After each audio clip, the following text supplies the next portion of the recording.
लोकमान्य ग्रंथालय आणि book lovers क्लबतर्फे आपल्या सर्वांचं स्वागत करताना आम्हाला अतिशय आनंद होतो. अलीकडंच प्रगतिशील लेखक संघाचं साहित्य संमेलन झालं. त्यावेळी आनंद मेंढसे सर आमच्याकडं आले ते या ग्रंथालयात साने गुरुजींची काही पुस्तकं असतील तर आम्हाला हवी आहेत असं त्यांनी सांगितलं. दरवर्षी प्रगतिशील लेखक संघाचं जे संमेलन होतं ते एक विशिष्ट थीम धरून आयोजित केलेलं असतं. यावर्षीची थीम होती साने गुरुजी. त्यामुळं साने गुरुजींची मिळतील तेवढी पुस्तकं त्यांना गोळा करायची होती. त्यासाठी सर आले होते. त्याचवेळी माझ्या वाचनामध्ये एक बातमी आली की 36 नक्षलवाद्याने शरणागती पत्करलेली आहे. ती बातमी आणि आनंद मेंढसे सर एकाच वेळी डोळ्यासमोर आल्यानं माझ्या डोक्यात एक विषय आला की सरांना विनंती करावी की त्यांनी मी नक्षलवादी का झालो नाही याबद्दल बोलावं. तेव्हा त्यांच्याकडं हा विषय मांडला तेव्हा त्यांनी लगेच तयारी दर्शवली आणि त्याप्रमाणे आजचं आपलं व्याख्यान आयोजित केलेलं आहे. आपल्याला सगळ्यांनाच कल्पना आहे की साम्यवादी चळवळ जी जगभर पसरली या चळवळीचे सगळ्यांच्यावर अनंत उपकार आहे. जगातील सर्व कामगार त्यांना त्यांचे हक्क या चळवळीनं मिळवून दिले. शोषणाविरुद्धचा लढा या चळवळीमुळेच शक्य झाला आणि वंचितांना मुख्य प्रवाहात आणण्याचं कार्य या चळवळीनं केलं आहे. पण येता येता झालं काय की ही चळवळ जहाल आणि जहाल बनत चालली. इतकी जहाल होऊ लागली की ती हिंसकही झाली आणि त्यामुळं बदनामही झाली. हा सगळा इतिहास सरांच्या व्याख्यानातून येणारच आहे. प्राध्यापक आनंद मेंढसे सर हे सर्वांना सुपरिचित आहेतच. त्यांचा वेगळा परिचय करून द्यायची जरूर नाही आहे. अनेक सामाजिक आणि राजकीय चळवळीत त्यांनी भाग घेतला आहे. त्यासाठी त्यांनी लेखनही केलेलं आहे. स्तंभलेखन, सूत्रलेखन केलं आहे. अनेक पुस्तकं त्यांची प्रसिद्ध आहेत. एवढंच नव्हे तर ते एक उत्तम वक्ते आहेत. त्यांचं बोलणं ऐकत राहावंसारखं असतं. अतिशय सूत्रबद्ध पद्धतीनं ते आपला विषय मांडतात आणि त्यामुळं एखादा विषय कसा मांडावा हे त्यांच्याकडून शिकाल. तर मी आपल्या सर्वांच्या वतीनं मेंढसे सरांचं स्वागत करतो आणि लोकमान्य ग्रंथालयातर्फे त्यांना एक छोटीशी भेट पुस्तक होती. आमच्या अशोक याडगेंनी एक धडा घालून दिलेला आहे की पुष्पगुच्छ नको पुस्तक द्यायचं. त्याप्रमाणे आजही आम्ही पुस्तक देतो आणि त्यांचा सन्मान करूया.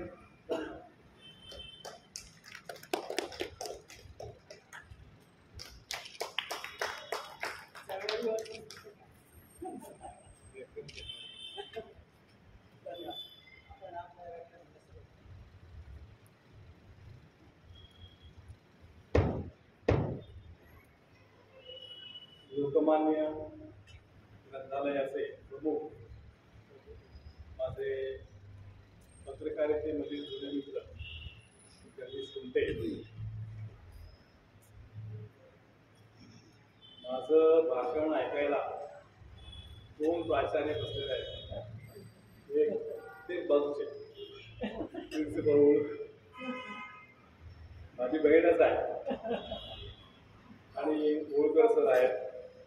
या चळवळीचे ज्येष्ठ कार्यकर्ते आनंद कानविले आहेत. कॉम्रेड सातेरी आहेत. या सगळ्यांच्या पुढे बोलायचं तर माझी परीक्षा आहे. मी माझ्या परीनं प्रयत्न करतो. माझ्या विवेचनाच्या आधी मी माझ्या वतीनं आणि आपणा सर्वांच्याही वतीनं बेळगावमध्ये जे आमचे देशबांधव अतिरेक्यांच्या गोळीबारात गतप्राण झाले त्यांना आपण श्रद्धांजली अर्पण करतो. यानंतर मी थेट माझ्या विषयाकडे येतो. थोडासा कालावधी एक 10 मिनिटाचा जास्त लागेल, मला आपण सहकार्य करायला अशी अपेक्षा आहे. मी नक्षलवादी का झालो नाही हा तसा विषय व्यक्ती केंद्रित होऊ शकतो, पण तसा तो नाही. हा पहिला भाग. तो एका व्यापक चळवळीचा आणि त्यात घडलेल्या एका तत्वज्ञानाचा भाग. नाहीतर म्हणता येईल ना, मला GSS कॉलेजमध्ये एवढी सुखाची नोकरी झाल्या तुम्ही नक्षलवादी झालो, विषय संपला. तसं ते नाही. मी या चळवळीशी किमान गेली 50 वर्षे जोडला गेलेला आहे आणि त्यामुळे या चळवळीत झालेली परिवर्तन, बदल यांचा मी एक साक्षीदार पण. ही जी नक्षलवादी चळवळ सुरू झाली एप्रिल 1967 मध्ये दार्जिलिंग जिल्ह्यातल्या नक्षलबारी या गावामध्ये एका जमीनदाराच्या घरावर कार्यकर्त्यांनी थेट हल्ला केला. तो जुलमी होता. त्याला ठार मारलं आणि त्यांनी असं जाहीर केलं की एक नवी चळवळ आजपासून या देशामध्ये आम्ही सुरू करत आहोत. त्यांनी असं पुढे स्पष्टीकरण दिलं की ही जी आमची चळवळ आहे या चळवळीचा संसदीय लोकशाहीशी काही संबंध नाही. आम्हाला संसदीय लोकशाही मान्य नाही. Parliamentary democracy we totally deny असं त्यांनी सांगितलं. त्यांचे जे थिरॉटिशियन होते त्यांचं नाव चारू मुजुमदार, चारूदास त्यांना म्हणतात. त्यांचे दुसरे सहकारी होते कानू संध्या आणि तिसरे होते जंगल संध्या. या तिघांनी ती चळवळ उभी केली. आमचा संसदीय लोकशाहीवर म्हणजे निवडणुकीवरती विश्वास नाही. आमचा विश्वास हा सत्ता बंदुकीतून मिळवता येते. Power comes through the barrel of the gun या तत्वावरती विश्वास आहे असं त्यांनी सुरुवातीलाच जाहीर करून टाकलं. आणि त्यामुळे ज्या दिवशी त्यांनी असं जाहीर केलं त्या दिवसापासून त्यांच्यावरती बंदी आहे. तुम्ही लोकशाहीच मानत नाही आणि बंदुकीच्या बळावरती सत्ता हस्तगत करतो म्हणता, तर मग तुम्हाला कायद्यामध्ये कुठेही तशी सूट नाही. म्हणून त्यावेळेच्या बंगाल सरकारनं त्यांच्या विरोधामध्ये कडक कारवाई करण्याचं धोरण स्वीकारलं. सुरुवातीला सिद्धार्थ शंकर राय हे मुख्यमंत्री होते. नंतर अजय मुखर्जी मुख्यमंत्री झाले. अजय मुखर्जी यांच्या मंत्रिमंडळामध्ये ज्योती बसू तर ते कोएलिशन मिनिस्ट्री होते. म्हणजे या लोकांनी एक प्रकारे कम्युनिस्टांच्या विरोधामध्येच आंदोलन सुरू केलं आणि टीका अशी केली की आम्ही या देशामध्ये आमच्या पद्धतीनं समाजवाद आणण्याचा प्रयत्न करत असताना ज्योती बसू यांच्यासारखे नेते आम्हाला मदत करत नाही. त्यावेळी ज्योती बसूंनी आपली भूमिका स्पष्ट केली आणि सांगितलं की अशा प्रकारच्या लढ्याला आम्ही पाठिंबा देणार नाही. त्यामुळे मी ज्या पक्षाचा गेली 50 वर्ष एक कार्यकर्ता आहे त्या पक्षानं पहिल्यांदा सांगितलं की हे थांबवा. त्यांचं मतपरिवर्तन करण्याचाही प्रयत्न केला पण ते झालं नाही. मूळ जो भारतीय कम्युनिस्ट पक्ष आहे ज्याला आता 100 वर्ष होतात त्या पक्षानं सांगितलं की आमचा संसदीय लोकशाहीवरती विश्वास आहे आणि परिवर्तन जे व्हायचं आहे या देशामध्ये ते शांततामय मार्गाने होऊ शकतं यावर आमचा विश्वास आहे. आणि त्यामुळे बंदुकीच्या नळीतून सत्ता आणतो म्हणणारा एक गट आणि या देशामध्ये संसदीय लोकशाहीच्या माध्यमातून परिवर्तन होऊ शकतंय असं म्हणणारा एक गट हा कम्युनिस्ट चळवळीच्या अंतर्गतच तयार झाला. आणि मग बरंचसं विचारबंधन झालं. आम्ही लोक संसदीय लोकशाहीशी बांधील राहिलो आणि नक्सलवादी म्हणून जो गट तयार झाला तो मात्र आज तागायत बंदुकीच्या रेतून गोळी सत्ता मिळणार या विषयावरती आता हे दोन विषय आपण वेगवेगळे समजून घ्यायला पाहिजे. हा विषय समजून घेत असताना एक मुद्दा स्पष्ट आहे की स्वातंत्र्यपूर्व काळात सुद्धा चळवळीमध्ये दोन गट होते. एका गटाचं म्हणणं होतं की रणाविण स्वातंत्र्य कोणा मिळाले, या सर्वांना हाकलून घातलं पाहिजे, मारलं पाहिजे, खेचलं पाहिजे, मग वैयक्तिक पातळीवरती हिंसा करण्यापर्यंत आपण गेलो. दुसरा जो गट होता त्याचं म्हणणं की नाही, आपण सरळशीर मार्गानं हळूहळू जायला पाहिजे. दोघांची मतं आपण समजून घेऊया म्हणजे हा विषय पुढे स्पष्ट होईल.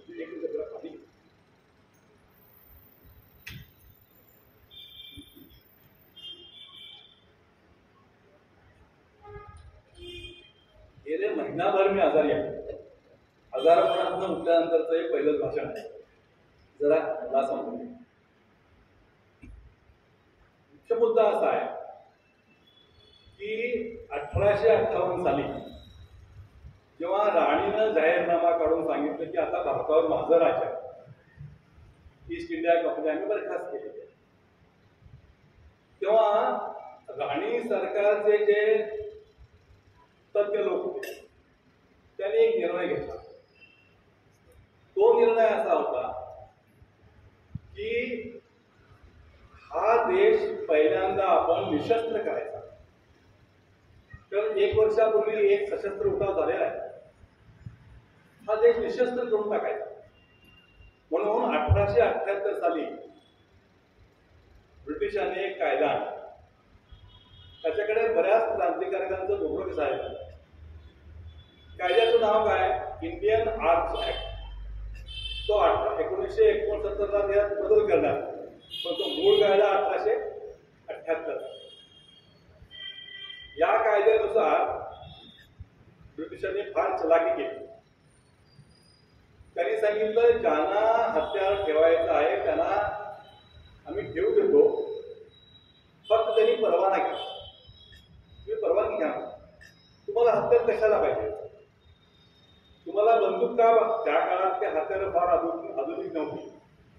साधी बंदूक किंवा एक रिव्हॉल्वर एवढंच होतं.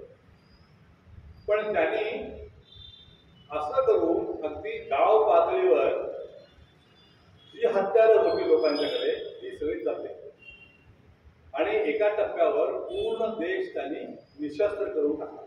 शस्त्रच नाही तुमच्याकडे. 2 लोकांच्याकडे शस्त्राचे परवाने असायचे. एक म्हणजे संस्थानिकांच्याकडे, त्यांचं सैन्य असायचं. त्या सैन्यासाठी त्यांच्याकडे शस्त्र असायची. त्याला ब्रिटिशांनी परवानगी दिली. पण या सगळ्या 565 संस्थानिकांच्या कारभारावर नजर ठेवण्यासाठी आपला पॉलिटिकल एजंट केला. कायदा केला की you will have a political agent. आणि तो पॉलिटिकल एजंट यांच्या सगळ्या कारवायांची माहिती दररोज दिल्ली सरकारला पाहतो. करडी नजर होती. आता जेव्हा स्वातंत्र्य चळवळीतील लोकांना असं वाटतं की आपण सशस्त्र लढा करायचा आहे, ते जेव्हा जमले, हे पुस्तक तेच आहे, त्यात विचारच आहे.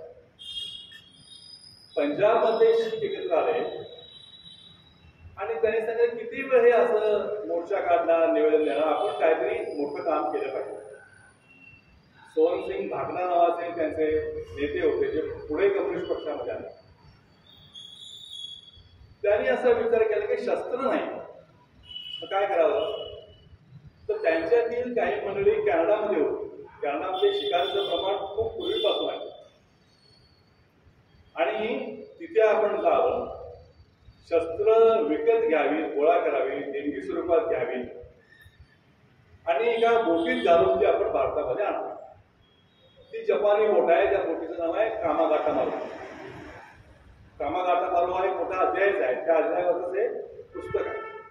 1903 साली ही चळवळ सुरू झाली. त्या चळवळीचं नाव आहे गदर चळवळ. गदर आणि रिबेल असं त्याचं नाव. हे बिचारे सगळे तिकडे गेले, शस्त्र खरेदी केली, बोट घेऊन निघाले आणि दुसऱ्यांना पकडलं. सगळ्यांना पकडलं.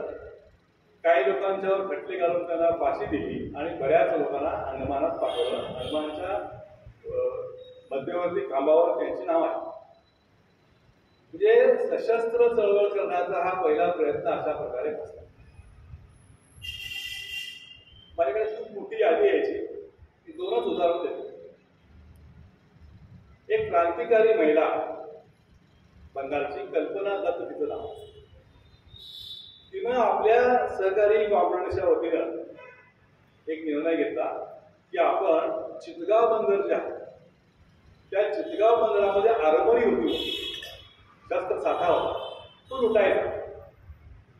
आणि तिनं जे मिळेल ती हत्यारं घेऊन ते गेले.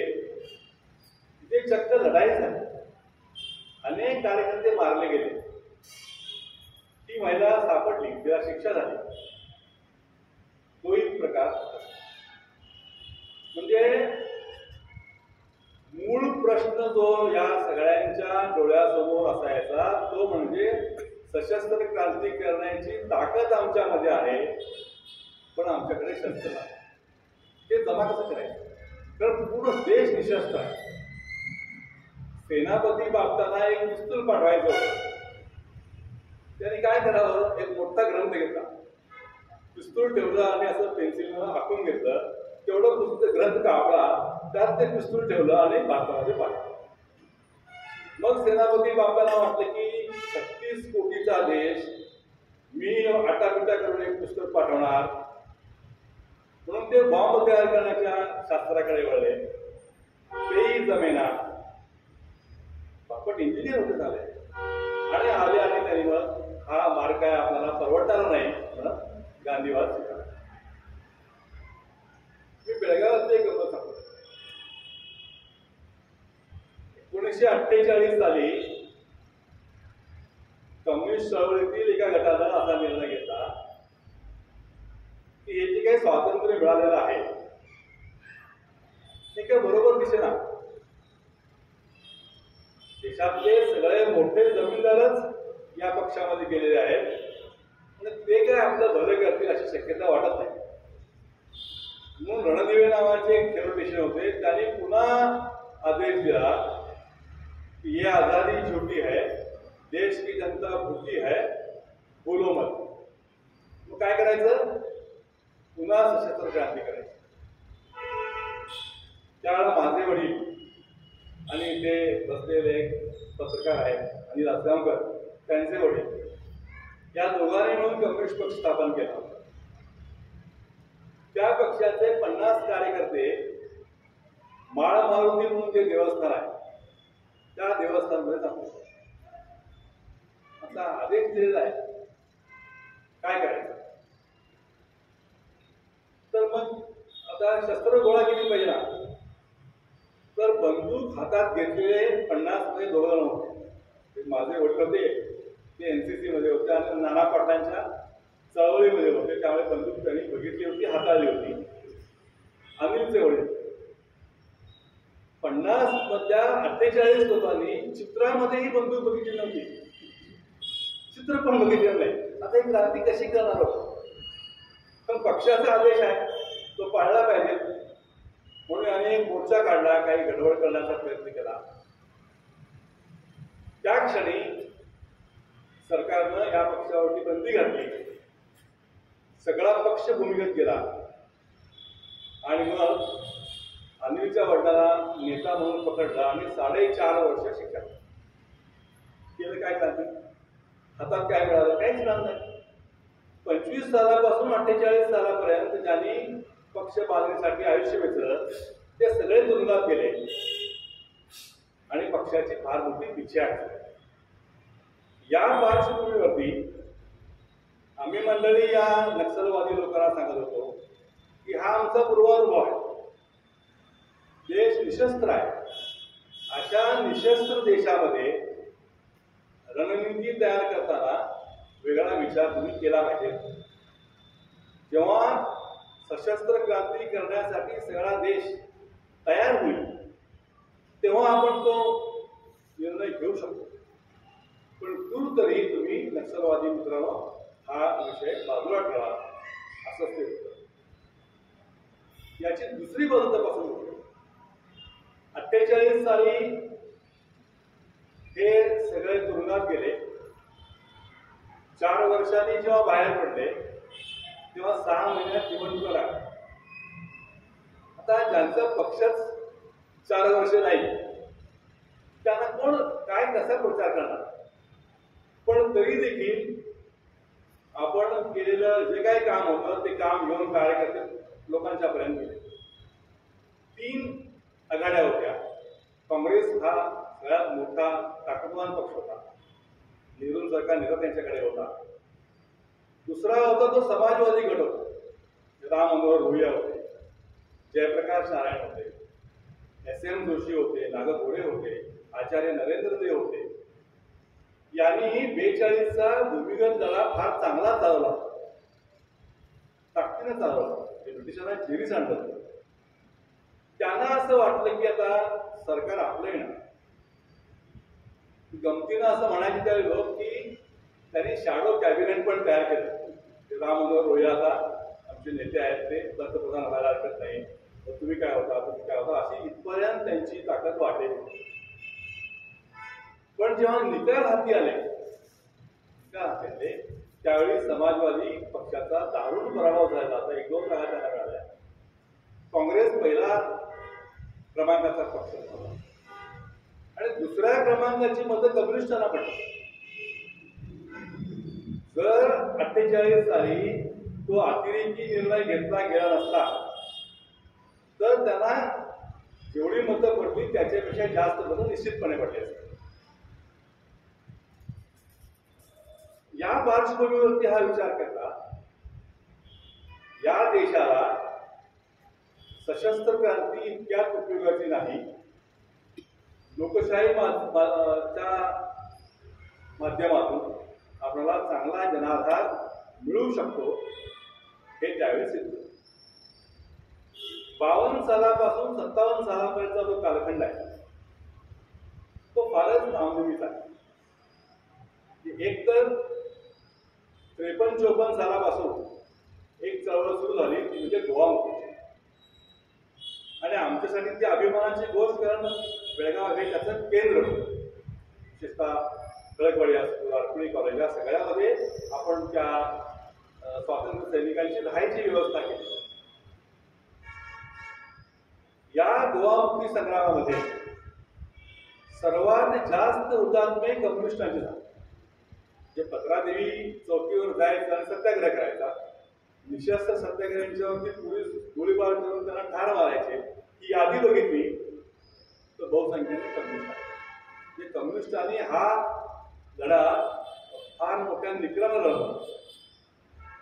एका बाजूला गोवा मुक्ती आंदोलन सुरू झालं आणि लगेच संयुक्त महाराष्ट्राचं आंदोलन सुरू झालं. संयुक्त महाराष्ट्राचं आंदोलन म्हणजे त्याच्यामध्ये कम्युनिस्ट पक्ष होता, शेतकरी कामगार पक्ष होता, समाजवादी पक्ष होता, प्रबोधनकार ठाकरेंचा गट होता, आचार्यांचा गट होता. हे आंदोलन सुरू झालं आणि या आंदोलनाची चर्चा देशभर झाल्यामुळे लगेच 57च्या ज्या निवडणुका आल्या त्या 57च्या निवडणुकीमध्ये महाराष्ट्रात तर याला घवघवीत यश मिळालं, पण केरळमध्ये कम्युनिस्टांचं राज्य झालं. आणि या जगामध्ये एक इतिहास घडला की निवडणुकीच्या माध्यमातून कम्युनिस्ट पक्ष सत्तेवर येऊ शकतो. पूर्वी ज्या ठिकाणी कम्युनिस्ट पक्ष सत्तेवरती आले ते सगळे क्रांतीच्या मार्गाने, म्हणजे रशियात क्रांती झाली, चीनमध्ये क्रांती झाली, क्युबामध्ये झाली. हे सगळं बघितलं तर एक वेगळा मार्ग उपलब्ध आहे आणि तो लोकशाहीचा आहे हे सिद्ध केलं भारतीय कम्युनिस्टांनी. 57 साली नंबूद्रीपाद मुख्यमंत्री झाले आणि चालत किंवा सायकलवरनं विधानसभेला जाणारा मुख्यमंत्री म्हणून त्याची नोंद झाली. नंबूद्रीपाद हे मोठे हे विद्वान होते आणि त्यांच्या विद्वत्तेची जी झळाळी होती ते त्यांच्या घरातले लोक त्यांना शंकराचार्य करणार होते. इतकी विसंगती. ते सगळ्याचा त्याग करून या चळवळीत आले आणि विचारवंत झाले. माझ्या शिक्षक मित्रांना मी सांगू इच्छितो की त्या काळामध्ये शिक्षकांचे, प्राध्यापकांचे, सर्वांचे पगार हे कॅश देऊन होते. ताई तुला मला हे माहित नाही की आधीचे दिनदार वगैरे सांगायचे की 20 पैसे सुट्टे घेऊन गेले की आमचे रामदास जोशी म्हणून जे होते रामदास, ते तुम्हाला एक पाकिट द्यायचे. पहिल्यांदा 20 पैसे घ्यायचे, मग पाकिट द्यायचे. 20 पैसे कशाचे? Revenue stamp. 20 पैसे दिले की पगार मिळणार आणि मग तो मोजून घ्यायचा आम्ही आणि घ्यायचा. याच्यामध्ये काही संस्था काय करायच्या, 150 रुपये पगार दाखवायच्या आणि 100 रुपयाचं पाकिट द्यायचं, असा प्रकार त्या काळात होता. आणि खाजगी शिक्षण संस्थांचं फार मोठं प्रस्त केलं होतं काळात. या त्याच्यामध्ये मिशनरीच्या संस्था होत्या, मुस्लिम धार्मिक संघटनांच्या संस्था होत्या. त्यांनी असं कट पेमेंट करायला सुरू केलं. तर नमुदीपादनी असा एक कायदा केला, तो देशातला पहिला कायदा. शिक्षकांचे पगार आता थेट बँकेत जमा होतात. साधा कायदा. आणि कायदा केल्याबरोबर पहिल्या तारखेला सगळ्या शिक्षकांचे पगार बँकेत जमा झाले. त्यामुळे संस्था चालक बिघडले. त्यांनी रस्त्यावर उतरून दंगली घडवायला सुरुवात केली. इतक्या भयानक दंगली झाल्या की 356 लावून नंबूद्रीपादांचं सरकार बरखास्त करावं लागलं. ते बरखास्त झालं. पुढे 5 साली पुन्हा तेच निवडून आले. पण मला हा मुद्दा मांडायचा आहे की तुम्ही सत्तेवर आल्यानंतर ती सत्ता लोकांच्या बाजूने कशी राबवू शकता याचं एक उदाहरण आहे. 50 रुपये जास्त मिळेल ना शिक्षकाला. मग पुढे हा कायदा आला आणि जेव्हा आम्ही नोकरीला लागलो तेव्हा मात्र आमच्याकडे कोणी 20 पैसे मागितले नाहीत. आमचा पगार युनियन बँकेत जमा होतोय. आता पेन्शन पण. म्हणजे तुम्ही सत्ता राबवू शकता. मग त्यांनी पुढच्या काळामध्ये नंबूद्रीपादनी कसे त्याची जमीन हा कायदा केला. तो पुढे बंगालमध्ये ज्योती बसूंनी कायदा केला. मला आम्ही त्या नक्षलवादी कॉम्रेड्सना हे सांगू पाहत होतो की लोकशाहीच्या माध्यमातून आपण सत्तेवरती येऊ शकतो आणि जनहिताचे कायदे करू शकतो. पण त्यांचं म्हणणं असं होतं की हे तुम्ही सांगताय हे तेवढं वेळ थांबायला आम्हाला वेळ नाही. पटकन गोळी घातली पाहिजे आणि सत्ता काबीज केली पाहिजे असं त्यांचं म्हणणं. म्हणजे आम्हाला मान्य नव्हतं. पुढे आणखी एक वाद झाला. या सगळ्या नक्षलवादी लोकांनी आपला एक पक्ष स्थापन केला. त्याचं नाव आहे CPIML. पूर्वी CPI होतं. ते 64 साली CPM मध्ये विभागणी झाली आणि त्या CPM मधून फुटलेले हे नक्षलवादी गावाचं नाव झालं. पक्षाचं नाव काय? तर communist party of India, Marxist Leninist असं ते नाव ठेवलं. तो पक्ष पण नंतर बंदीखाली आला. तो का ऑपरेट होऊ शकला नाही. पण आता ते बिहारमध्ये मोठ्या संख्येने निवडून आले. याने गंमत अशी केली की पत्रकार जेव्हा त्यांना विचारायचे की तुमचं चेअरमन कोण, अपेक्षा होती 4 मधून जर आपलं नाव सांगेल. मी सेक्रेटरी, मी चेअरमन आणि कोणी सेक्रेटरी असेल. पण त्यांना जाहीर केलं की आमचा चेअरमन हा माओ आहे. माओ म्हणजे तुम हा आमचा chairman. He is our chairman, he is their chairman असो, असं त्यांना मांडणी करायचं. ते अति आक्षेपार्ह होतं. त्याच्यानंतर त्यांनी सांगितलं की ज्या पद्धतीनं चीनमधल्या शेतकऱ्यांनी क्रांती केलेली आहे त्याच मार्गाने आम्हाला क्रांती करायची आणि म्हणून ते शहरापासून दूर गेले. नक्षलवादी चळवळ ही शहरामध्ये नाही आहे, ती ग्रामीण भागातील. त्यांनी स्ट्रॅटेजी अशी तयार केली की शहरापासून तुम्ही जसं दूर जाता तसं प्रशासकीय यंत्रणा कमजोर असते. मी उदाहरण देतो. बेळगाव शहर घ्या. बेळगाव शहराचा विचार केला तर प्रशासकीय यंत्रणा बेळगावात खूप मोठी आहे. 8 पोलीस स्टेशन आहे. कळकवाडी पोलीस स्टेशन आहे, कॅम्प आहे, कापूर आहे, वडगाव आहे, खडेबाजार, इतके पोलीस स्टेशन आहे. एक फोन गेला की एका मिनिटामध्ये 1000 पोलीस एका ठिकाणी येऊ शकतात आणि तुम्हाला ते नियंत्रणात आणू शकतात.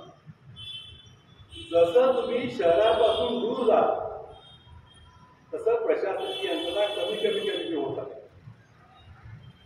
आता बेळगावपासून तुम्ही देसूरपर्यंत गेला, वडगावच्या पलीकडे एकही पोलीस स्टेशन नाही. तुम्हाला थेट खानापूर पोलीस स्टेशन लागतं. पण याने असं ठरवलं की ज्या ठिकाणी पोलीस ठाणं नाही, ज्या ठिकाणी पोलीस लवकर पोहोचत नाही, अशा ठिकाणी आपण आपला बेस तयार करावा. आणि म्हणून दार्जिलिंग पासून ते खालती उतरत झाले, ते बंगालमध्ये प्रभावित झाले, बंगालमधून ते बिहारमध्ये आले, बिहारमधून ओरिसामध्ये आले, ओरिसामधून आंध्रात आले, आंध्रातनं महाराष्ट्राच्या गडचिरोली, चंद्रपूर या जिल्ह्यामध्ये आले. असं करत करत ते तामिळनाडूकडे आले. त्यांचं असा सिद्धांत आहे की तामिळनाडूपासून म्हणजे तिरुपतीपासून ते पशुपतीपर्यंत, पशुपती नेपाळमध्ये, हा जो जंगलपट्टा आहे, या जंगलपट्ट्यामध्ये आधी आपण स्थिर होतो. तो सगळ्यात चकमकी जे काय होतं ते या पट्ट्यामध्ये होतं, शहरामध्ये काय होतं. आणि हे अतिशय प्राचीन आणि उच्च दर्जाचं जंगल आहे. बस्तरचं जंगल घ्या, गडचिरोलीचं जंगल घ्या, किंवा या तामिळनाडूमधलं जंगल घ्या, तिरुपती मंदिराकडे जाताना देखील जंगलात जंगल. या सगळ्या जंगलांचा आश्रय यांनी घेतला आणि त्यांना वाटलं की आता आपण हा बेल्ट जो आहे हा बेल्टच मुक्त करायचा, असा आशावाद त्यांचा होता आणि तिकडे ते कार्यरत झालं. आता हे सगळं ज्याला आम्ही आमच्या भाषेमध्ये रोमॅन्टिक म्हणतो, वास्तवात येणं कठीण, वास्तवात येणं फार कठीण आहे. हेही त्यांना आम्ही समजून सांगितलं. पहिल्यांदा बघा, तुमच्याकडे शस्त्र नाही, त्यांच्याकडे पण नाही. पण शस्त्र गोळा करण्याचा पहिला सोपा मार्ग कुठला आहे, तर आपल्या संघटनेच्या जवळपास असलेलं पोलीस स्टेशन. म्हणून त्यांचे सगळे हल्ले पोलीस स्टेशनवरती आहेत. आमचे पोलीस आणि निमलष्करी दल जे आहे ते काय करतं, यांच्यावरती नियंत्रण ठेवायला खेड्यात जातात. खेड्यात पोलीस स्टेशन नाही. उपलब्ध इमारत कुठली आहे, तर ती शाळेची आहे. व शाळेमध्ये ते आपलं पोलीस स्टेशन तयार करतात. हे लोक जेव्हा शाळेवरती हल्ला करून त्यांच्या बंदुका पळवतात, तेव्हा आमचा जो मीडिया आहे तो अर्धी बातमी छापतो, नक्षलवाद्यांनी शाळेवरती हल्ला केला. पण तिथे पोलीस स्टेशन होतं हे कोण पत्रकार छापत नाही. त्याच शाळेवरती हल्ला का झाला आणि बाजूच्या गावातल्या शाळेवरती का हल्ला झाला नाही, हा प्रश्न आहे ना. त्याच शाळेवरती हल्ला झाला कारण त्या ठिकाणी शस्त्रांचा मोठा साठा. पुढचा प्रश्न येतो की शस्त्र हातात आलं, गोळ्यांचं काय करायचं. शस्त्र तुम्ही पळवली हो, पण गोळ्या घेऊन घेण्यासाठी जर तुम्हाला बाजारात जायचं असेल तर बंदुकीचा परवाना दाखवायला पाहिजे. बेळगावात आता तेंडुलकरांचं दुकान आहे, तिकडे बंदुकीच्या गोळ्या मिळतात. तर लायसन्स दाखवा ना पहिला, किंवा लायसन्स आहे का दाखवा, मग आम्ही तुमच्या बंदुकीला योग्य ठरतील अशी बंदुकीची गोळी विकतो. कुणाला विकली, लायसन्स नंबर असेल ते देऊन घेतात. आता बंदुकीचा लायसन्सच नाही तर तुम्ही दाखवणार काय, दाखवू शकत नाही. मग बंदुकीच्या गोळ्या विकणाऱ्यांच्या दुकानावर हल्ला करा आणि त्या पळवा. माझ्या अभ्यासाप्रमाणे जे यांनी स्कोप दिला मला की हा अभ्यास करा पडला, तुमचा आधार म्हणतो, यांची 90% शक्ती ही शस्त्रास्त्र गोळा करण्यावरच खर्च होते. पहिल्यांदा बंदूक मिळवा, गोळी मिळवा, कसं शक्य आहे. मग यांनी मग काय करावं लागतं, चळवळ बदनाम का होते. मग अपरिहार्यपणे तुम्हाला आंतरराष्ट्रीय पातळीवरती वावरणारे शस्त्रास्त्र लोकांचे जे दलाल असतात त्यांच्याशी समझोता करावा लागतो. सरहद्द नावाचा आमिर खानचा सिनेमा, सरहद्द नाही काय ते सरफरोश, त्याच्यामध्ये हे सगळं दाखवलेलं आहे. तो म्हणतो की नक्षलवादी कार्यकर्ता म्हणतो की माझ्याकडे सगळं सैन्य बसून आहे का, तो बसून आहे का, हत्यारच नाही ना, तो हत्यार केव्हा देणार, या थीमवरती तो सिनेमा आहे. म्हणजे शस्त्र जमा करणं, ते उपलब्ध झाल्यानंतर त्याच्या आवश्यक असलेल्या गोळ्या जमा करणं, पुढे प्रश्न शस्त्रांची दुरुस्ती कोण करणार, आर्मरी पाहिजे, आर्मरी झाल्यानंतर त्याची रिपेरी पाहिजे, आणि हे सगळं करता करता तुमच्या 2 वेळच्या जेवणाचं काय. तुम्ही चित्र बघा, डोळ्यात पाणी येत आहे. जे नक्षलवादी कार्यकर्ते मरण पावले, 36 मेले, उद्या 35 मेले, आणि आता विद्यमान गृहमंत्र्यांनी सांगितलं की 2026च्या 31 डिसेंबर पर्यंत या देशामध्ये एकही नक्षलवादी जिवंत राहणार नाही. त्यांनी विधान केलं. पोट पाठीला गेलेलं, कालपड बसलेली, डोळे आत गेलेले, पोटाला अन्न नाही, तरी देखील या देशामध्ये क्रांती करण्याची एक धमक बाळगून ती तरुण मुलं आणि मुली मरायला तयार. तर त्यांना म्हणणं असलं की बाबांनो, तुमच्या धाडसाला आम्ही सलाम करतो, तर तुमचं एक पुस्तक एकच आहे, आमचं एक पुस्तक एकच आहे. त्या मार्क्स बाबांना जे 40 पानाचं पुस्तक लिहिलं, कम्युनिस्ट मॅनिफेस्टो म्हणून 1848 साली, ते बेसिक आम्ही पण मानतो, बेसिक तुम्ही पण मानता, हे थांबवा. तुमची सगळी आजपर्यंतची 60 वर्ष कमावलेली ताकद घेऊन तुम्ही लोकात. काही लोक आले की त्यांच्यातला एकटा कार्यकर्ता रविनारायण रेड्डी म्हणून, तो त्यातनं बाहेर आला, त्याला निवडणूक लढवली, त्याला नेहरूंच्या पेक्षा जास्त लोक पडले, इतकी पॉप्युलरिटी त्यांची आहे. पण चळवळच एका चुकीच्या सिद्धांतावरती उभी राहिलेली असल्यामुळे ती एका प्रमाणापेक्षा जास्त व्यापक होऊ शकते. पण तरी देखील 60 वर्ष चळवळ आहे. या 60 वर्षाच्या चळवळीमध्ये चळवळ टिकवून ठेवण्यासाठी, वाढवण्यासाठी त्यांनी कोणते कोणते मार्ग अनुसरले. त्यांचा भर हा लोकगीतावर आहे. त्यांचे शाहीर आहेत, त्यांचे कवी आहेत, त्यांचे लेखक आहेत. गदर नावाचा एक शाहीर होऊन गेला देशामध्ये, गदर कसा, तर त्याचा शाहिरी कार्यक्रम होणार असं 8 दिवस गावात बातमी गेली की झुंडीच्या झुंडी लोक चालत निघायचे, बैलगाड्या करून निघायचे, आणि त्याच्या एका कार्यक्रमाला किमान 2 लाख लोक असायचे. पण तो सगळं तत्वज्ञान आपलं मांडायचा. मी का झालो, त्याच्यावरती गोळीबार झाला होता, त्याच्या पायात गोळ केली होती. तो नाच करत, गाणं म्हणत आपली भूमिका मांडायचा. तो परवा मेला. मराठीवरती काय आता आपण मराठी भाषिक आहोत. मराठीमधला अनिल बर्वे हा जो लेखक आहे, तो स्वतःला या विचाराचा मग मराठी समीक्षेवरती काय परिणाम झाला. अनिल बर्वेचं सगळं साहित्य ते आल्यानंतर तिथे आहे, पुस्तक वाचायला हरकत नाही. हे डोंगर म्हातारा झाला आहे, हमीदाबाईची कोठी आहे, 18 कोटी गॅलन पाणी आहे, स्टड फार्म आहे.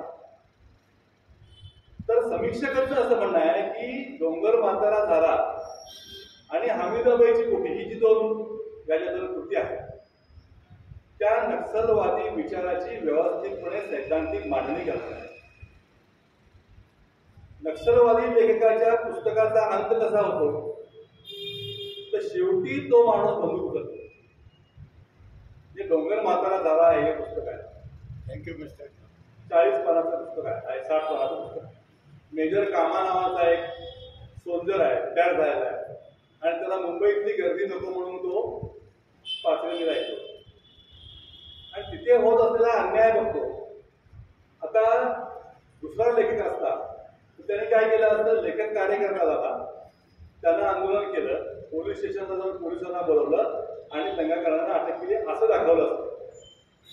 पण जेव्हा एका टप्प्यावरती ती कृती येते तेव्हा मेजर कामा बंदूक उचलतो आणि त्या लोकांना गोळ्या करतो. म्हणजे नक्षलवादी विचारवंत, नक्षलवादी लेखक, नक्षलवादी कवी हे जे सगळे आहेत हे आपला प्रश्न सोडविण्याचा शेवटचा मार्ग म्हणून हत्यार करतो, ज्याला आमचा हात बरोबर. तुम्ही तुमचे प्रश्न आज तरी संसदीय लोकशाहीच्या मार्गाने सोडवू शकता याच्यावरती आमचा विश्वास आहे. तुम्हाला काय दिलेला लोक आता तर सोडून टाका, पण रस्त्यावरची लढाई करूनच आम्ही बँकांचं राष्ट्रीयकरण करून दाखवलं. किती वर्ष चळवळ झाली? 46 साली सुरू झालेली चळवळ. बँका या राष्ट्राच्या मालकीच्या असल्या पाहिजे, विमान राष्ट्राच्या मालकीचा असला पाहिजे, LIC शेवटी नॅशनलाइज. जे वित्त संस्था या लोकांच्या हातात पाहिजे, खाजगी सावकाराच्या हातात त्या असू नयेत, अशी भूमिका घेत आम्ही 40 वर्ष आंदोलन केलं. 69 साली इंदिरा गांधींना ते मान्य करा. थोडा वेळ लागेल, पण हे करता येणं शक्य आहे अशी आमची भूमिका. त्या भूमिकेत मी एक आहे, पण ती भूमिका जर मी घेत असेल तर मी ही भूमिका मी घेणार नाही.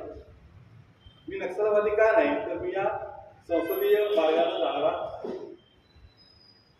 तर संसदीय मार्ग उपलब्ध असताना तुम्ही हा हिंसेचा मार्ग सोडावा अशी आमची मागणी. माझ्यासारख्या कार्यकर्त्यांची, कम्युनिस्ट चळवळीच्या कार्यकर्त्यांची मागणी, ती त्यांना अद्यापही मान्य नाही.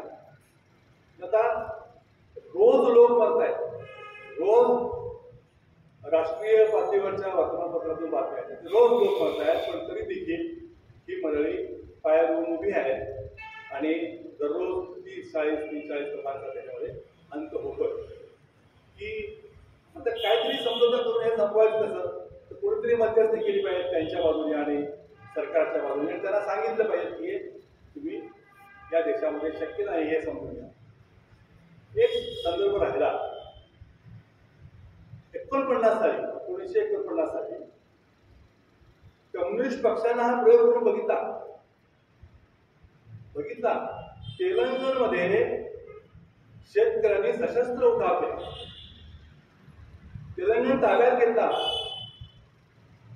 आणि मग असं आढळलं की या 1 वर्षभराच्या लढाईमध्ये आपण 16,000 कार्यकर्ते गमावून टाकले, आणि तेलंगणाच्या बाहेर काय आपण जाऊ शकलेलो नाही. मग राजगोपाल चक्रवर्ती जे होते त्यांनी मध्यस्थी केली, आमच्या बाजूने राजेश्वर राव होते, त्यांनी 16,000 गावठी बंदुका सरेंडर केल्या, आणि आता आम्ही हा सशस्त्र क्रांतीचा मार्ग सोडून देतो आणि मुख्य प्रवाहात येतो असं म्हणत मग पूर्ण कम्युनिस्ट पक्ष हा संसदीय राजकारणामध्ये आला. हा देखील अनुभव, हा तर आम्ही सांगतो तो त्यांना माहिती आहे, पण तरी देखील ते याच मार्गानं जातो असं म्हणतात, हे बरोबर आहे. मित्रो, हे कुठपर्यंत जाणार? या सगळ्या लोकांना ठार मारून हा प्रश्न आज संपणार का? हा खरा प्रश्न.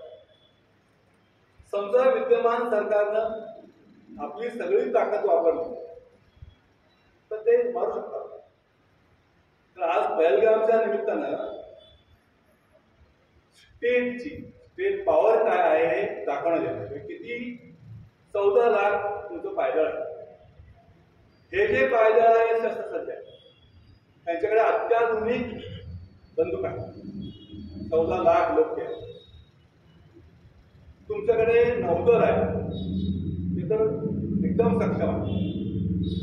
हवाई दल आहे, तेही अत्याधुनिक आहे. शिवाय तुमच्याकडे सर्व प्रकारचे बॉम्ब आहेत. ही स्टेट पॉवर एका बाजूला, आणि दुसऱ्या बाजूला तुम्ही अर्धपोटी राहून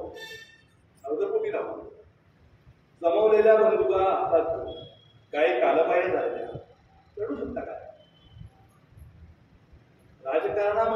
राजकारण करताना व्यवहार पण ध्यानात घ्यायला पाहिजे. मी कोणाच्या विरुद्ध उभं राहतोय, माझा शत्रू कोण आहे, आणि त्या शत्रू बरोबर लढताना माझी रणनीती काय असायला पाहिजे हे या लोकांना कळतं. थोडस विषयांतर होईल पण तरी सांगतो, हे जे मर्म आहे, शत्रू कोण आहे त्याच्याशी मला कसं लढायचं आहे हे मर्म फक्त गांधींना कळलं. गांधींनाच कळलं. माझ्यावरती गंमत करताना माझे सहकारी गांधीवादी कम्युनिस्ट म्हणतात, पण मी आजही एक राजकारणाचा अभ्यासक म्हणून सांगतो की सशस्त्र शस्त्राशी निशस्त्र माणसानं लढा करण्याचं एक तंत्र याच माणसानं हे मान्यच करायचं. आम्ही तेच तंत्र घेऊन चाललेलो. म्हणजे आफ्रिकेमध्ये जेव्हा गांधींनी लॉंग मार्च काढला, त्या लॉंग मार्च वरती घोडे घालण्यात आले, जिवंत घोडे घालण्यात आले. गांधींनी सांगितलं की मी पहिल्यांदा थांबतो आणि माझ्या मागे जे लोक आहेत त्या सगळ्यांनी रस्त्यावर झोपा. गांधी सिनेमामध्ये हा प्रसंग आहे, पाहताना अंगावर शार येतात. घोडे घालणाऱ्यांची जिवंत माणसावर घोडे घालण्याची शक्ती राहिली नाही, त्यांनी घोडे परत राहिले. ही सत्याग्रहाची ताकद आहे. हे अस्त्र आम्ही संयुक्त महाराष्ट्राच्या आंदोलनात वापरलं, हे अस्त्र आम्ही गोवा मुक्ती आंदोलनात वापरलं. गोवा मुक्ती आंदोलनात एक छोटीशी गोष्ट तुला सांगतो, तसं विषयांत भारत होऊ दे. वाळपई नावाचं गाव, तिथे पंडित महादेव शास्त्री जोशी नावाचे एक वेदशास्त्र संपन्न जोशी होते, कोकणस्थ होते, आणि त्यांचे धडे होते. मला 7वीला त्यांचा धडा होता, जगावेळेचे शास्त्र, अतिशय चांगला झाला. ज्या दिवशी ते वेदशास्त्र संपन्न झाले त्या दिवशी त्यांनी एक निर्णय घेतला की मी आता उद्यापासून भिक्षुकी करणार नाही. हे जे काय देवळातलं काम आहे ते मी करणार नाही, तर आता शिकून झालं, परंपरा टिकवली मी, पण हा व्यवसाय मी करणार. जोशीनं पुण्यात जाऊन लेखक व्हायचं. जोशी पुण्याला गेले, त्याला चांगली नोकरी मिळाली का दैनिका, चांगला पगार मिळाला, त्याची परिस्थिती बरी झाली. 55 साली पुणे शहरामध्ये गोवा विमोचन समिती स्थापन झाली. केशवराव जेजे अध्यक्ष झाले, जयंतराव टिळक सेक्रेटरी झाले, केसरी कार्यालयामध्ये कार्यालय सुरू झालं. आमच्या पक्षाच्या कमल भागवत त्या ऑफिस सेक्रेटरी झाल्या, आणि त्यांनी आवाहन केलं देशभर की गोव्यामध्ये जाऊन सत्याग्रह करायचा. लोक पुण्याला यायचे, सत्याग्रही म्हणून नाव नोंदवायचे, मग बेळगावला यायचे, मग माझे वडील आणि इथले कार्यकर्ते त्यांना नेऊन सावंतवाडीच्या दत्रा देवीपर्यंत सोडायचे. हे सुरू झाल्यानंतर महादेव शास्त्रीला गिल्टी वाटत, ते म्हणजे की मी गोव्याचा, गोव्याबाहेरचे लोक येऊन गोव्यात सत्याग्रह करतायत आणि मी इथे नोकरी करतोय का, बरोबर नाही. म्हणून ते रागा करून घरी आले. त्यांनी सुधाताईंना बोलवलं, त्याचे पती सुधाताई, आणि हा प्रकार आहे. तेव्हा मी सत्याग्रहाला नव्हतो. सुधाताई खूप व्यवहारी होते. त्यांनी असा प्रश्न विचारला की माझ्या मुलाचं काय, मी काही शिकलेली बाई नाही, 15 मुलं आहेत, आणि तुम्ही जर असं केला केव्हा येणार परत त्याची गॅरंटी नाही, मग माझ्या उदरनिर्वाहाचं काय करायचं. जोशी म्हणाले की बरोबर आहे, तुला काय वाटतंय. बाई हुशार होत्या, त्यांनी म्हटलं की तिथे जाऊन काय करायचं असतंय, तुरुंगात मला ते घेऊन जाणार, सुरुवातीला मारबडव करतील, त्याच्यानंतर जितके दिवस तिकडे राहील तिकडे 2 वेळेचा भात आणि वरण तरी मिळेल, तेवढं मला पुरेच आहे. मी सत्याग्रह करून तुरुंगात जातो, तुम्ही घर सांभाळा. महादेव शास्त्री चकितच झाले. ते म्हणते की तुझं तत्वज्ञान मलाही पडलंय. त्याने सुधाताईचं नाव आलं, त्या बेळगावला आल्या. बेळगावहून वाळपईला एका गावात त्यांना कार्यकर्ते घेऊन गेले आणि सांगितलं की तुम्ही बाजार सुरू झाला की तिरंगा झेंडा घेऊन बोर्डाला लागायचा, पोर्तुगीज चले जाऊ. तसं ती बिचारी तिथे बॅनरात बोर्डाला लागली. एक इन्स्पेक्टर आला, त्याने तिला पकडलं, आणि इन्स्पेक्टरला वाटलं की याने ही आपल्याच गावातली बाई आहे, मग तिला त्याने काय मारबडव केली नाही. ते तिला घेऊन गेले आणि तिला सांगितलं की ती गप्प बस आणि माझं आई मी तुला सोडतो. ते तिने काय उत्तर दिलं. थोड्या वेळाने पोर्तुगीज पोलीस ऑफिसर आला. त्या इन्स्पेक्टरने सांगितले गावाले आहे, जरा काही चुका केल्या असतील डोकं पटून घेऊन तुला सोडूया, तर तुला विश्वास आहे तर सोड.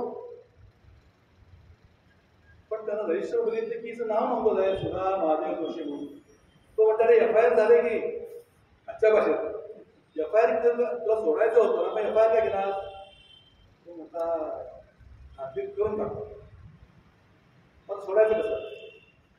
तर तुला खरोखरच तिला सोडायचं असेल ते एक काम कर, तू तिला माफीनामा देऊन द्या की मी चुकून इथे आले, असं काही गोव्याच्या सालाजारचा कुमंत करण्याचा उद्देश होता आणि मला सोडला तर पुन्हा असं काही काम करणार नाही. तर ठीक आहे, तर लिहत आहे वास बाई म्हटलं जरा आणि सही कर. ती ते पिशवी तिच्याकडे होती, त्यात तिचे कपडे होते, ती घेऊन गेली त्या पोर्तुगीज ऑफिसर समोर आणि जोरात महात्मा गांधी की जय पोर्तुगीज चले जाओ म्हणून बोलला. तो चिडला. सुधाताई त्याला म्हणाल्या मी माफी मागायचा प्रश्नच नाही, तू मला कितीही वर्ष पाठव. तेव्हा 6 वर्ष दिलं. ही ताकद आहे, ही आंदोलनाची ताकद आहे. जी बाई जिनं कधी तुरुंग बघितलं नाही, पोलीस स्टेशन बघितलं नाही, ती बाई म्हणते की तू मला पाठव, मी माझ्या देशाच्या मुक्तीसाठी हे काम करते, मी तुला घाबरणार नाही. 6 वर्ष गेली, गोवा मुक्त झाला तर सुटली. ही जी ताकद आहे, ही ताकद गांधींनी उघडली आणि म्हणून या ताकदीचा डाव्या चळवळीनं देखील उपयोग करून घेतला पाहिजे. कारण तो घेतलेला आहे, तो घेतलेला आहे. मी किती वेळा सत्याकडे करून तुरुंगात गेलो विद्यार्थी असतात. आम्हाला आमचे गटप्रमुख सांगायचे माफी मागायची नाही, सॉरी म्हणा तुम्ही पोरं सगळे म्हणून आम्ही काय माफी मागायची.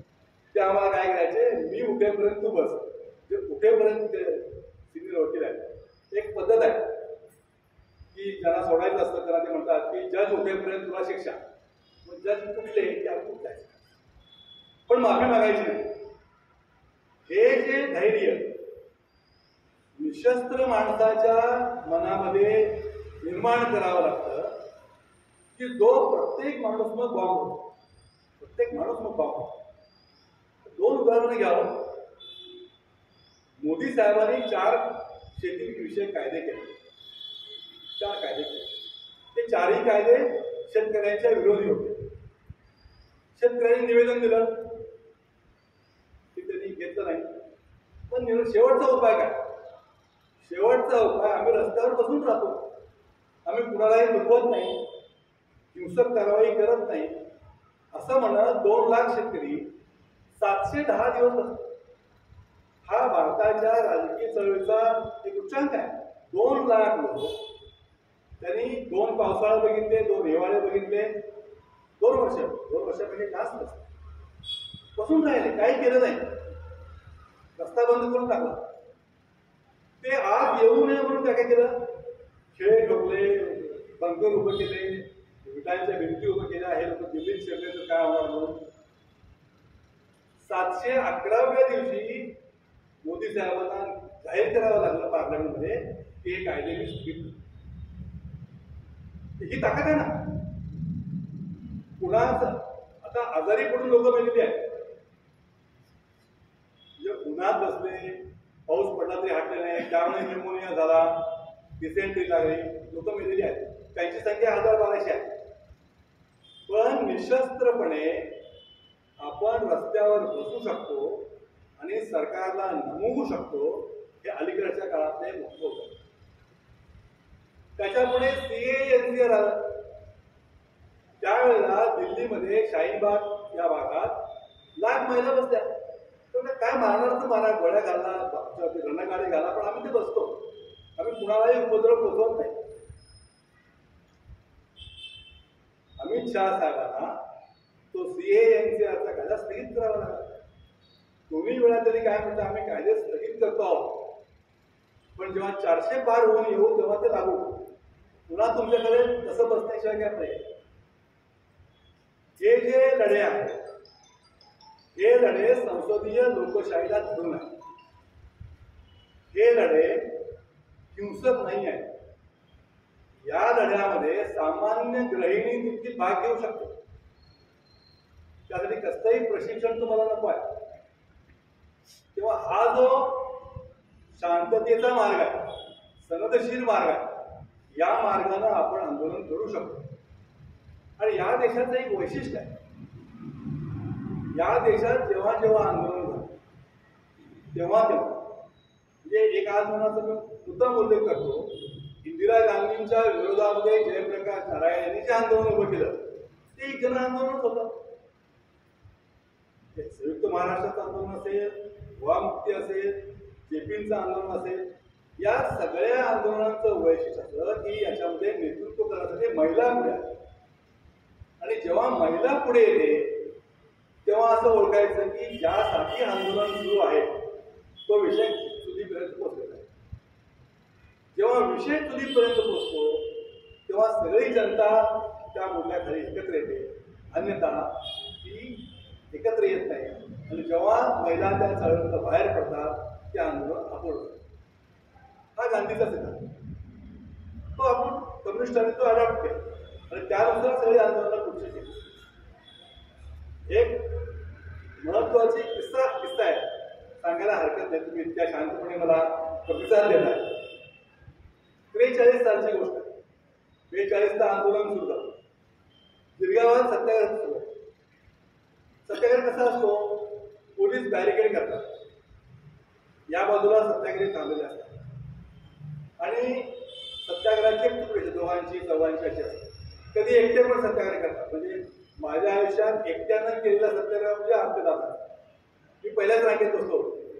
मारुतीच्या देवळात त्यांनी इंदिरा गांधींच्या विरोधात सत्याग्रह केला. आनंदा बसलाच तारे म्हटले, मी बसलो म्हटले पडायला. बॅग घेऊन आले होते, एक बॅग त्याची वस्तूंची होती, पुस्तकांची होती. त्यांनी भाषण करायला सुरुवात केली. पोलीस आले, आम्ही घोषणा दिल्या, आपल्या दादाला 21 महिने निवांत ठेवले. मारुती म्हणतात गिरगावात सत्याग्रह सुरू होता आणि एक गृहिणी भाजी घ्यायला निघाली. काय चाललंय बघायला म्हणून थांबले. तुला विचारलं काय चाललंय, तर म्हणजे याला सत्याग्रह म्हणतात. बरं म्हणजे मी बघत थांबू काय, थांबतो म्हणतो. महिला 2 महिला जात आहेत, आता करून त्यांना पोलीस घेऊन जातात. या बाईला वाटतं आपण पण जातो. बघा इन्स्पिरेशन कसं असतं. ती बाई त्या काँग्रेसच्या कार्यकर्त्याकडे म्हणाल की दादा मला पण जायला येईल की म्हणतो. तुम्ही नाव नोंदवा. ते नाव नोंदवलं आणि ती असं म्हणाली की मी घरात सांगितलं नाही. तो म्हणाला की तुझ्या अंगावरती खूप दागिने आहेत, दागिने घालून सत्याग्रह करायचं नसतं. तू दागिने काढ.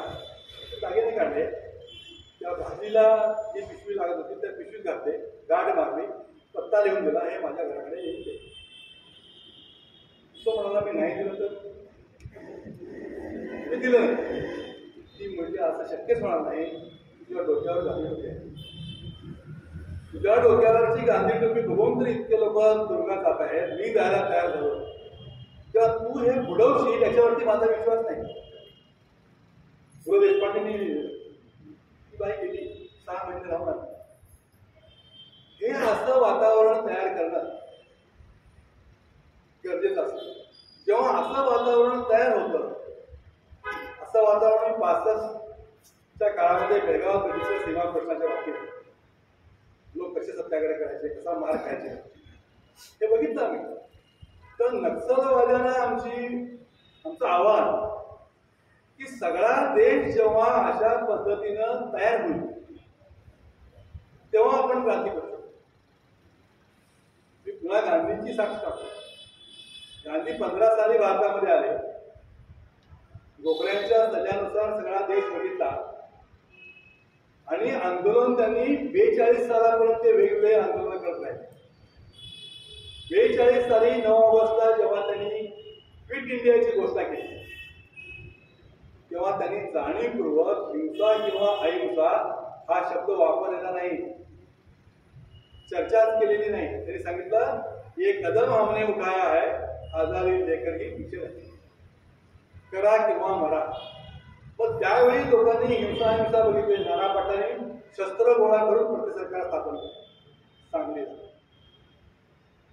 शस्त्र घेऊन क्रांती करण्यासाठी जी एक परिपक्व वेळ यावी लागते ती भारतामध्ये यायला अजून वेळ आहे असं आमचं म्हणणं. नक्षलवाद्यांना मात्र काही झालं. लेनिननं सांगितलं, जो क्रांतीचा जनक म्हणतात, की माझ्या रशियात ज्या प्रकारे मी सशस्त्र क्रांती केली त्याच प्रकारे भारतामध्ये ती होणार नाही. भारतीय लोकांनी आपला भारत समजून घ्यावा आणि आपली रणनीती आखावी. जेव्हा या चारू कुटुंबदारांनी माओचं नाव चेअरमन म्हणून जाहीर केलं, तेव्हा माओने त्यांना सांगितलं की मी चेअरमन होऊ शकत नाही. तुझ्या देशातल्या पक्षाचा चेअरमन मी कसा होऊ शकतो? तेव्हा तुम्ही माझं नाव काढा. त्याचबरोबर चीननं कशी क्रांती केली त्याची कारवाई आम्ही करू नका. त्यांच्याकडे राजेशाही होती, रशियात राजेशाही होती, त्यांची शस्त्र उपलब्ध होती त्यांना. आणि लेनिनला तर सैन्यातल्या एका गटानं पूर्ण पाठिंबाच दिला. एक मोठा सैन्याचा भाग त्याच्या क्रांतीमुळे सांगता. त्याला शस्त्र उपलब्ध होती, चिनी लोकांना शस्त्र उपलब्ध होती, व्हिएतनामला शस्त्र उपलब्ध होती. ते व्हिएतनामनंतर इतिहास घडवला. त्यांनी गांधी स्वीकारला आणि लेनिन पण स्वीकारला आणि बलाढ्य अमेरिकेला त्यांनी हरवलं. तो तो हरवला. हा इतिहास आहे. म्हणजे आपल्या पूर्वसुरींनी कोणत्या प्रकारच्या चळवळी केल्या, त्यांना यश किती आलं, अपयश किती आलं, याचा विचार करून नक्षलवादी तरुणांनी आपली रणनीती आखली पाहिजे. की ते आखायला तयार नाही म्हणून मी नक्षलवादी झालो. त्याचं चालू असतो. त्याने आपला मार्ग सोडला पाहिजे, मागे यायला पाहिजे, लोकांना मिसळलं पाहिजे आणि वेगवेगळ्या माध्यमातून भारतात जी माध्यमं उपलब्ध आहेत त्या माध्यमातून काम केलं पाहिजे असं आमचं म्हणणं आहे. असा हा सगळा एक गुंतागुंतीचा, थोडासा भावनिक, थोडासा असा प्रश्न आहे. आता 2026च्या 31 डिसेंबरपर्यंत वाट बघूया. अमित शहा किती लोकांना ठार मारणार. मूळ मुद्दा असा आहे, एखाद्या माणसाला ठार मारून तो विचार जाणार आहे का? विचार काय आहे? आमच्यावर लादलेली विषमता दूर करा. लढणारे कोण आहेत? विषमतेचे बळी आहेत, आदिवासी आहेत. ती विषमता दूर करण्याचा काही मार्ग तुमच्याकडे आज उपलब्ध आहे का? सांगा आम्हाला. त्या मार्गाने आपण जाऊया. इतर आकडेवारी वाचून बोलू. या देशातली 90% सर्व नैसर्गिक संपत्ती ही या देशातल्या 10% लोकांच्या हातामध्ये आहे.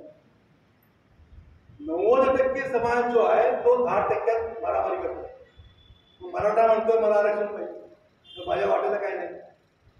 कधी काळी त्याच्या आजोबाची 10 एकर जमीन होती, आता 2 गुंठे आहे. मी जगायचं कसं? म्हणून तो मारामारी करतो. ही विषमता दूर झाली तर नक्षलवादी चळवळ आपोआपच पातळ होते. विषमता आहे तशी ठेवून जर तुम्ही माणसं मारणार असाल तर माणूस मरेल, विचार जिवंत राहील आणि त्या रागातून पुन्हा वेगळं नाव धारण करू. हे लोक उभे राहतील. मार्ग वेगळा असेल, काय असेल, पण माणूस लढणार, माणूस गप्प बसणार. आता 4 कामगार कायदे नवे करून कामगार वर्गाचे सगळे हक्क त्यांनी काढून घेतले. आज कामगारांना त्यांची संघटना करता येत नाही, प्राध्यापकांना त्यांची संघटना करता येत नाही. पेन्शन रद्द केली. आज आम्ही तिघही सुट्या थोडी पेन्शन मिळते म्हणून भाषण करू शकतो. पेन्शनचा कायदा केला. माणसानं जगण्यासाठी ज्या आवश्यक गोष्टी असतात त्या द्यायच्या नाही आणि तुमचं शोषण करायचं. हे जोपर्यंत राहील तोपर्यंत हा संघर्ष सुरू राहील. या वाटेनं जाईल, त्या वाटेनं जाईल, तो राहील. तो शेवटचा मुद्दा सापडून थांबला. एक भ्रम पसरवण्यात आले. तो भ्रमच आहे. काय भ्रम आहे? की हा देश आता इतका पुढे गेलेला आहे की जगानं त्याचं मार्गदर्शन घ्यायचं. जगाला आता आमच्याकडे बघायला पाहिजे तुम्ही कसे आहात. मी वाचून बघायला आलो, अमर्त्य सेन जे आहे त्यांचा निबंध मिळाला. अमर्त्य सेन आपले भारतीय कलकत्त्याचे नोबेल लॉरेट. त्याने विषमतेवरती आर्टिकल दिलेले आहे. ते असं म्हणतात की एखाद्या देशाची आजची परिस्थिती काय आहे नेमकी. ती समृद्ध आहे, समृद्धीच्या मार्गाने चाललेली आहे किंवा काय, हे पहिल्यांदा आपण समजून घेण्याचा प्रयत्न केला. त्यासाठी खूप विचार करून त्यांनी 4 मुद्दे काढले. अमर्त्यांनी काढले, भारतातल्या माणसाने काढले. हे 4ही मुद्दे युनेस्कोनं मान्य केले. त्याला मान्यता आहे. या मार्गाने तुम्ही जाऊन तुमची तपासणी करा, स्वयं तपासणी करा. पहिला मुद्दा असा आहे की देशातल्या किती टक्के लोकांना 2 वेळचं जेवण मिळतं. 2 वेळचं काय आमटी भात 2दा मिळाला पाहिजे, ते मिळतं का? दुसरा मुद्दा असा आहे की देशातल्या किती टक्के लहान मुलांना, बालकांना 5 वर्षापर्यंतच्या, त्यांच्या घराजवळ शाळा उपलब्ध आहे. किती टक्के लहान मुलांना त्यांच्या घराजवळ प्राथमिक आरोग्य केंद्र उपलब्ध आहे, PHC, डॉक्टर आहे का आपले? आणि चौथा मुद्दा आम्हाला त्यांनी मांडला आहे की देशातल्या किती टक्के लोकांना त्यांच्या घरात शौचालय उपलब्ध. ते म्हटलं हे 4 पॅरामीटर मी लावतो. देशातल्या 181 देश, जगातल्या 181 देशांची व्हॉलेंटियर्स पाठवून आकडेवारी घेतली. 281 देशामध्ये जर आम्ही खरोखरच विश्वगुरू असतो तर पहिल्या 10 मध्ये तरी पाहिजे. आम्ही 137 आहोत. आम्ही क्रमवारीमध्ये 137 आहोत. ते कधी 36 होत आहे, कधी मागे पुढे होत आहे.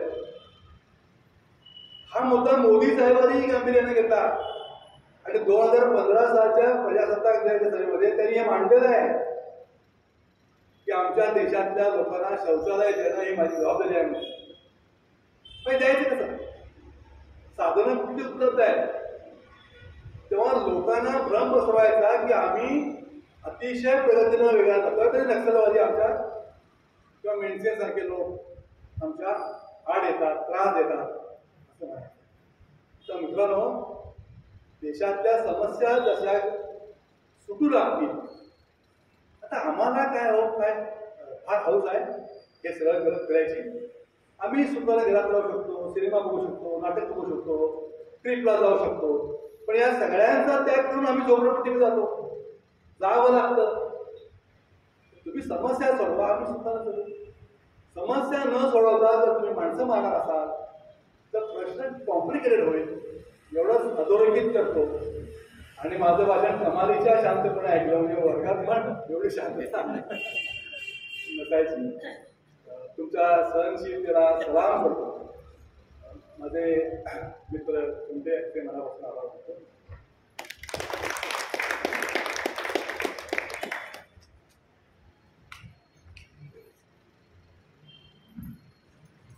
कोणाला काही प्रश्न विचारायचे असतील तर आपण विचारू शकतो.